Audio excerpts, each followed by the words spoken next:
دربار آپ نے بنائے ہوئے بابوں کے. نماز کا طریقہ ہم نے آپ کو سکھایا, روزہ, حج, زکات. کوئی دنیا کا ٹاپک ہے جس پہ میری ویڈیوز نہ ہو, اور میرے سوا کوئی ایک پلانٹ ارتھ پہ بندہ دکھانا ہے آپ نے موجودہ یا مرے ہوئے میں جس نے دنیا کے ہر ٹاپک کے اوپر بات کی ہو. یہ تعمیر ہی تو ہو رہی ہے. کتنی پیاری تعمیر ہے. ہمارے دنیا میں چھوڑے جانے سے پہلے کبھی کسی اہل حدیث نے سوچا تھا کہ بریلوی کے پیچھے بھی نماز ہو جاتی ہے؟ تخریب کار تو آپ اور آپ کے علماء تھے, ہم نے تو تعمیر کی ہے. آپ تو کہتے تھے یہ شیطانی لشکر ہے, وہ کہتے تھے یہ مرتد اور واجب القتل ہے, وہ کہتے تھے یہ خوارج کی ایک جماعت ہے. بھئی اسام الارمین اور المہند المفند کا تعارف ہم نے کرایا نا. یہ المہند میں نے لکھی ہے, اسام الارمین میں نے لکھی ہے. یہ تخریب کاریاں کنہوں نے کی ہوئی ہیں؟ ان لوگوں نے جن کو آپ رحمت اللہ علیہ کہتے ہیں, جن کو آپ حکیم الامت کہتے ہیں, جن کو آپ مجدد دین و ملت کہتے ہیں.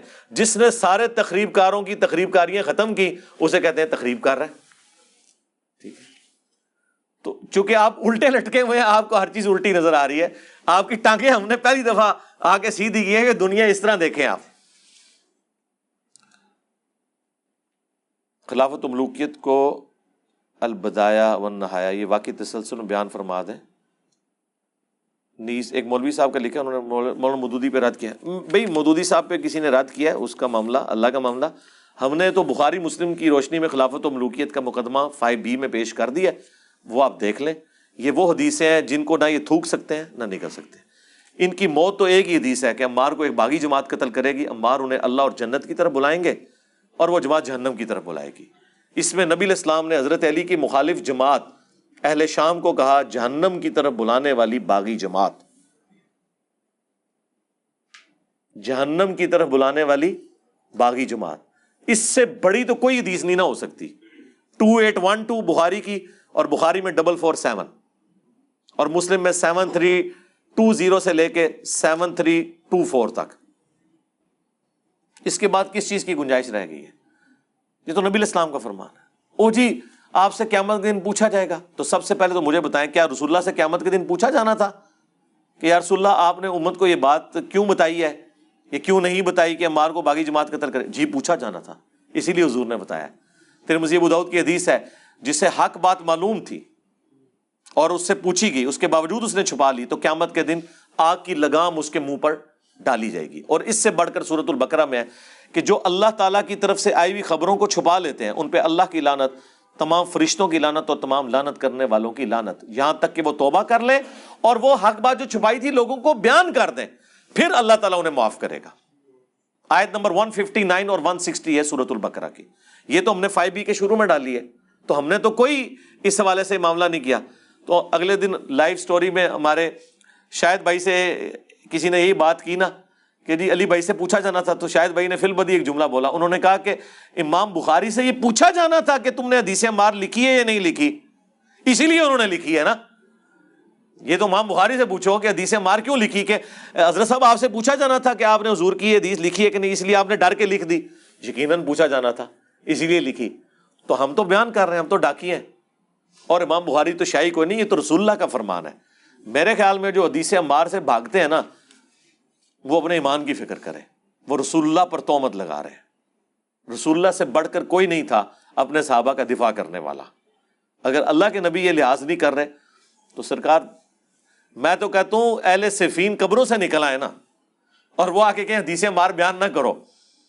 اور ان نکلنے والوں میں حضرت معاویہ رضی اللہ تعالیٰ عنہ, عمر بن عاص رضی اللہ تعالیٰ عنہ اور مغیرہ ابن شعبہ رضی اللہ عنہ مجمعین ہی کیوں نہ ہو, تو ہم انہیں کہیں گے نہ سر رکو ذرا, صبر کرو, ہم نے تمہارا کلمہ نہیں پڑھا, ہم نے کلمہ اس کا پڑھا ہے جس کی قبر مدینے میں ہے. بس تو تواڈے مولویاں دے وی لاگ سانوں کی تنگ کرن گے, تسی جنہاں دا دفاع کر رہے ہو بھی باہر نکلنا سی, انہوں نے بھی نہیں گل مننی. اور اس سے بڑھ کر ہم انہیں ساتھ یہ بھی کہیں گے کہ حضرت ہماری قسمت اچھی ہے کہ ہم آپ کے زمانے میں نہیں, ورنہ آپ کے اوپر تلوار ہم سونت لیتے مولا علی کے حق میں, اور آپ کی قسمت اچھی ہے کہ آپ ہم سے بچ گئے. لیکن اب ہم اپنی زبان تو کم از کم کھولیں گے, اس زمانے میں تو ہم نے تلوار بھی اٹھا لینی تھی. تو اب آپ تلوار سے بچ گئے ہیں لیکن زبان سے نہیں بچیں گے, اس لیے کہ رسول اللہ نے فرمایا. رسول اللہ سے ٹکر نہیں, وہ مولانا صاحب والی گل کہ نبی نے ٹکر لے لوا میں نہیں, یہ نہیں ہو سکتا. اس خطے کے صوفیہ کرام کے عقائد اور گستاخیوں کو آپ نے ہائی لائٹ کیا ہے، جسے ہم نے مان بھی لیا، لیکن کیا آپ ان صوفیاء کو کریڈٹ نہیں دیں گے جو انہوں نے اپنی آبائی زبانوں میں شاعری کر کے؟ جی صوفیاء کو کیوں کریڈٹ دیں گے؟ ہم ہر اس بندے کو کریڈٹ دیں گے جس نے اچھا کام کیا۔ میں فیراڈے کو کریڈٹ دوں گا کہ اس نے بجلی دریافت کی ہے، ورنہ ہماری یہ ویڈیوز نہ ریکارڈ ہو رہی ہوتی۔ میں اجمیر شریف والوں کو کریڈٹ دوں گا کہ انہوں نے پرنٹنگ پریس بنایا، ورنہ آج بخاری مسلم اور قرآن نہ چھاپ رہے ہوتے۔ اجمیر والا بنایا نہیں۔ میں بغداد شریف والوں کو کریڈٹ دیتا ہوں کہ انہوں نے ایک کیمرہ بنایا جس کی وجہ سے ہم جو ہے وہ حرمین کی نماز ڈائریکٹ دیکھ رہے ہوتے ہیں یہاں پہ۔ میں گولڈا شریف والوں کو کریڈٹ دیتا ہوں کہ انہوں نے ٹرین کا انجن بنایا ہے جس کی وجہ سے ہم جلدی پہنچ جاتے ہیں۔ وہ انجن روک سکتے تھے سر، بنائی کسی نے بھی کوئی شے نہیں، ٹھیک ہے نا جی؟ جی ہم کریڈٹ دیتے ہیں، کیوں نہیں دیتے سرکار؟ ہم پہ تو الزام ہے کہ ہم گوروں کی تعریف کرتے ہیں۔ جب ہم گوروں کی کرتے ہیں تو ان کو بھی، صوفیاء کی بھی ہے کلمہ پڑھانا، بالکل بخاری مسلم میں حدیث ہے اللہ چاہے تو فاسق سے بھی دین کا کام لے سکتا ہے۔ نبی الاسلام کے ساتھیوں میں ایک شخص تھا جس نے اتنے کافر قتل کیے، لیکن حضور نے فرمایا یہ جہنمی ہے۔ بخاری مسلم کے الفاظ ہیں، صحابہ کہتے ہیں ہمیں وسوسہ ہوا کہ یہ بات جھوٹی نہ ہو جائے، تو ایک صحابی کہتے ہیں میں اس کے ساتھ ہوا، اینڈ پہ جب وہ زخموں کی تاب نہ لا سکا تو اس نے زمین میں تلوار گاڑ کر خودکشی کر لی، تو اس صحابی نے وہیں سے نعرہ لگایا صدق رسول اللہ، رسول اللہ نے سچ کہا تھا، وہ تو خودکشی کر کے حرام موت مر گیا۔ پھر حضور نے فرمایا کہ بے شک میں اللہ کا رسول ہوں، یعنی مجھے اللہ نے غیبی خبر دی تھی کہ یہ جہنمی ہے، حالانکہ اتنے کافروں کو اس نے قتل کیا۔ پھر حضور نے فرمایا کہ آخرت کا دار و مدار ایمان کے اوپر ہے، اے بلال اٹھ کے اعلان کر دو۔ اور بعض اوقات اللہ تعالیٰ فاسق سے بھی دین کا کام لے لیتا ہے۔ اس کا یہ مطلب نہیں ہوتا کہ اس شخص کے عقیدے درست ہیں۔ اب یہ باتیں کریں نا تو ان کو غصہ آ جاتا ہے، تو ان کو سمپل ایک بات کیا کریں کہ ڈاکٹر ذاکر نائک نے سینکڑوں ہزاروں ہندوؤں کو کلمہ پڑھایا، تو سب سے بڑا بزرگ تو وہ ہوا۔ آئے ہو نا ہوں داڑ تھلے ترا نکلیا نا تھوڑا 90 لاکھ، او 90 لاکھ نو چھڈ، 90 تو زیادہ تے ہندوؤں نو کلمہ ڈاکٹر ذاکر نائک نے پڑھایا نا۔ آپ کے بابوں کا تو پتہ ہی 90 لاکھ تو آبادی نہیں تھی اس زمانے میں۔ تو یہاں پر جو ہم نے خود دیکھا اس کو ولی اللہ کیوں نہیں مانتے؟ اور نہیں جی اس طرح کو ولی ہو جاتا ہے، تو سر اس طرح بھی ولی کوئی نہیں ہوتا۔ جاؤ ہوں پھکی لب گئی ہے، شاہ جی لب گئی ہے پھکی۔